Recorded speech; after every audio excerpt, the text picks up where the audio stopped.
Greetings, everyone, and thank you for joining us. If you are a new or a regular viewer and haven't subscribed to us yet, please consider doing so. It really helps us provide more quality content on a regular basis. Also remember, you can always change your mind if you don't like the video.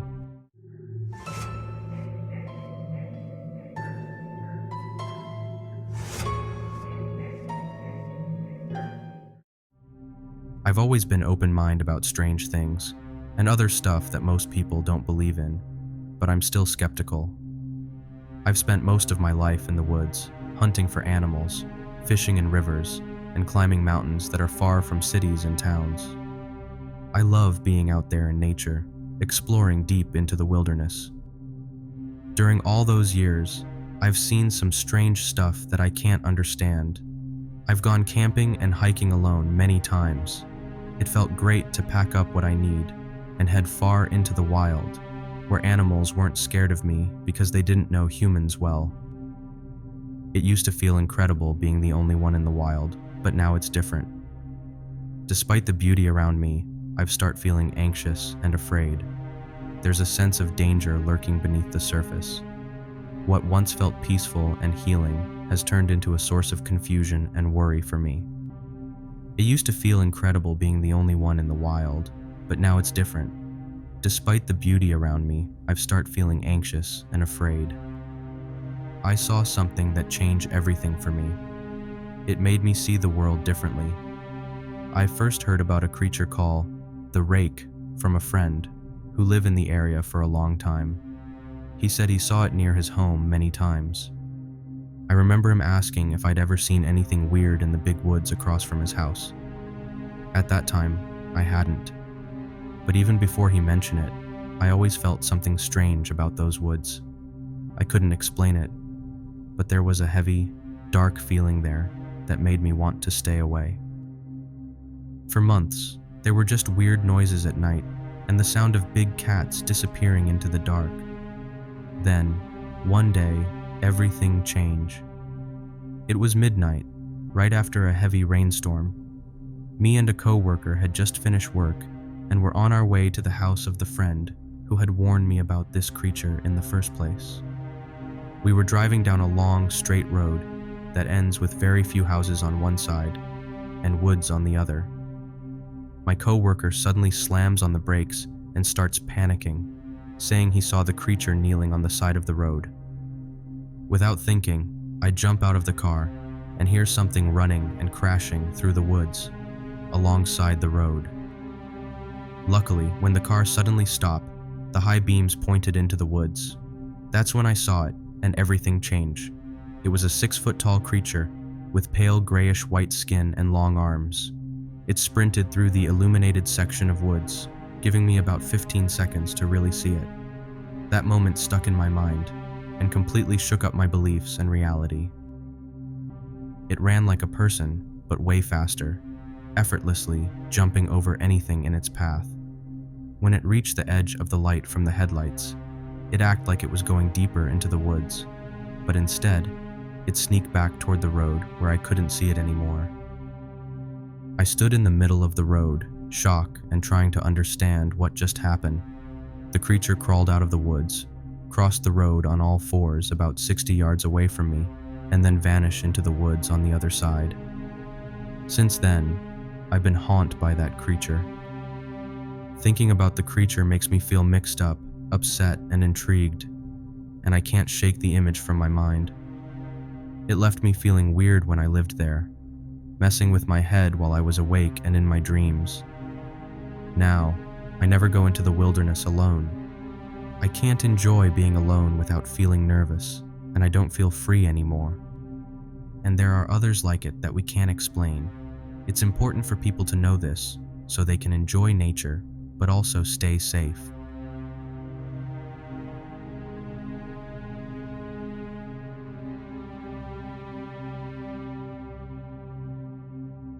I was in Honduras with my cousin, and we were talking about creepy things. They told me they never saw a ghost, but everyone had a story about duendes. The most interesting story was about my cousin's friend from school. She was a really pretty blonde girl who was nice to everyone and had lots of friends. Even the kids who weren't popular in town, like my cousin, had stories about her. There was this duende who followed my cousin since she was 8. He really liked her and would throw rocks at any boy who tried to date her.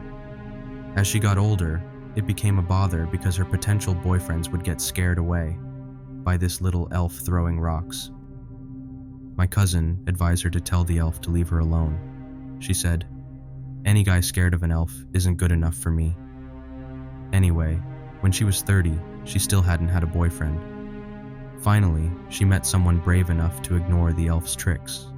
He kept dating her even though the elf kept bothering him, throwing rocks, taking his keys, and leaving nails around his car. Another story is from my grandmother. When she was 40, doctors said she'd go completely blind by the time she was 50. She's very religious and doesn't believe in superstitions, but she became really desperate to save her sight. Then one day, a neighbor told her about a healer who lived in the mountains of Copan. The healer had a duende assistant who whistled. My grandma went with her to see the healer. She told the healer about what the doctor said about her eyes. The healer translated to the duende by whistling. My grandma and her friend didn't see the duende, but they heard it whistle back in response. The duende whistled to the woman and gave my grandmother some herbs he'd pick. My grandmother took the strange herbs, and while her eyesight didn't improve, it didn't get worse either. She passed away at 70, still using the same glasses prescription she had at 40. I guess not all duendes are bad.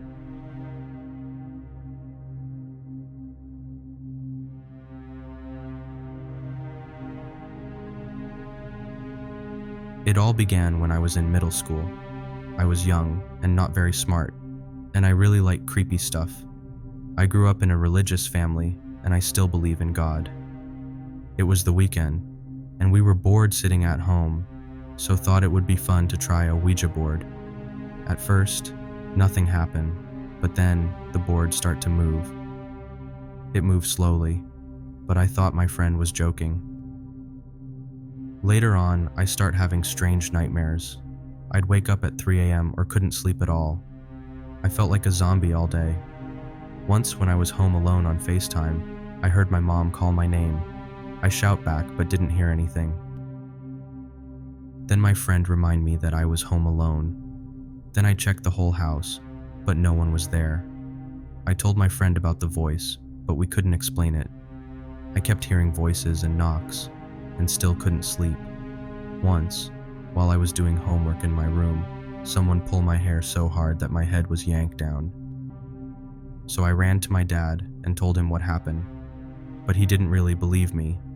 Then, my brother started seeing strange things too, and that made me even more uneasy.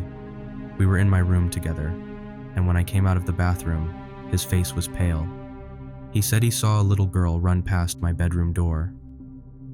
It couldn't have been me, because I used the bathroom next to my room, and we don't have any other siblings. Another time, I was on FaceTime with another friend, and I had my phone in front of me when I walk into my bathroom. My friend asked, "What's that behind you?" And as soon as she said that, the lights shut off. I ran to my brother's room, but once more, nobody believed me. The scariest moment happened when I was sleeping one night. I woke up suddenly at 3 a.m., feeling completely terrified. I couldn't move. All I could see was a dark figure wearing a hood, standing in the corner of my room. I couldn't see its eyes, but I felt it staring at me. I couldn't talk or move. I silently cried for what felt like a long time. Finally, I managed to say the word, Jesus. After that event, I told my mom everything about the Ouija board and what happened to me. Finally, my mom believed me. She could see how truly scared I was and knew I wasn't lying. She blessed me and the house. Nothing that scary has happened to me since then.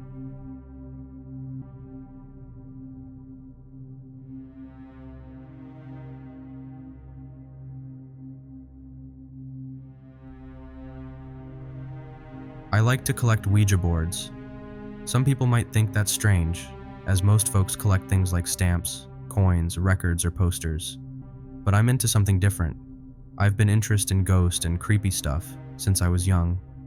When I was a teenager and in my early 20s, I start looking into ghosts more seriously. That's also when I began collecting Ouija boards. Since then, I've gathered a lot of Ouija boards, but there's one I won't even keep at home or nearby houses. It's called the Salem board. I used to do makeup for movies, making special effects. Once I was in Salem, Massachusetts for work. As you might have guessed, I'm really into weird, strange, and creepy things, so I was excited about this job. I arrived in town a few days before filming started. I wanted to get ready for the job and also explore the area a bit. While I was wandering around, I went into a shop that had many Ouija boards. Some were old-fashioned, some were made of glass with designs on them, and some were made of burnt wood.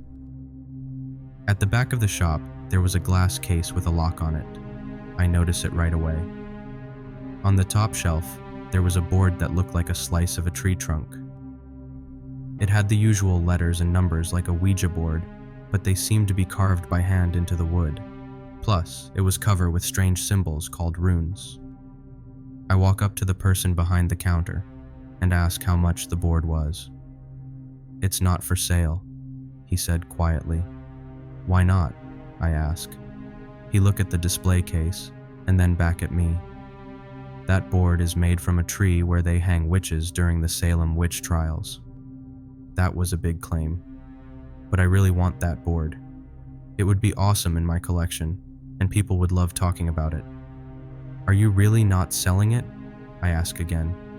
He looked at me and then at the cabinet. $150 cash, no refunds, he said. I gave him the money and he unlocked the cabinet. He probably saw the puzzled look on my face when he gave me the board. "There's no planchette with it. This board isn't really for playing," he explained.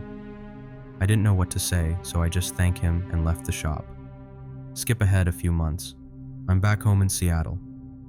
My closet had 2 doors that slide, and a big shelf above the bar where you hang clothes. The box fit on the shelf with plenty of space left. That night, I fell asleep with the TV on. I woke up around 3 a.m. because I heard something hit my closet door. I made sure my ball python, Kronos, was in his cage because he always tried to get into the closet, where the hot water heater was whenever he got out. I saw he was curled up under his log. I carefully opened the closet door and saw that the box had fallen off the shelf and was now leaning against the door. It puzzled me, but in my tired state, I figure I hadn't pushed it back far enough before. I pushed the box back again and went back to sleep. About 30 minutes later, I heard another loud noise from my closet. When I opened my eyes, I saw that one of my closet doors had been pushed open. The box had fallen off the shelf once more, but this time it was wedged between my clothes and the door with a lot of force. At this time, I start to worry. Instead of putting the box back on the shelf, I place it on the floor of my closet and close the door. When I woke up in the morning, I reached for my phone on the nightstand and saw that my closet door was wide open. The box had been pushed out into the middle of my room. There was a lot of anger, pain, and suffering connected to it, so I decided it was safest to keep it in a box and store the box in my storage unit.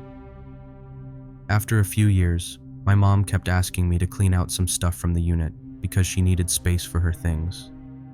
It was really hot in the storage unit during the middle of summer. I was sorting through boxes, randomly putting things into piles, when I found the box. Suddenly, the room felt icy cold. I opened the lid and looked inside.